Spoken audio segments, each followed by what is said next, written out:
Kita berada di depan Rumah Sakit Bayangkara.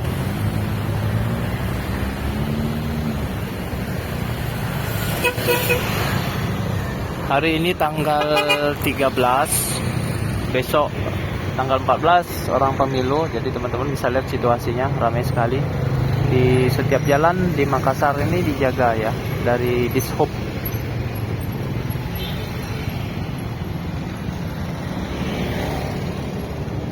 Ini situasi di depan Rumah Sakit Bayangkara.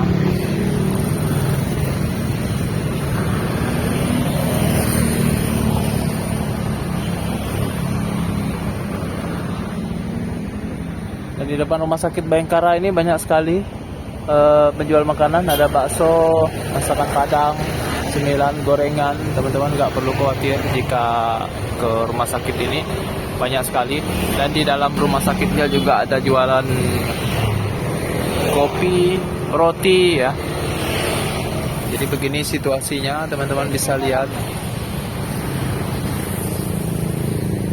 Untuk video selanjutnya, informasi tentang Makassar, teman-teman bisa lihat juga di profil aku di channel YouTube ini ya. Aku upload setiap hari, mudah-mudahan bisa terhibur, mudah-mudahan bisa mendapat informasi dari video yang sederhana ini. Buat teman-teman yang belum pulang ke Makassar, ini dia video update setiap hari.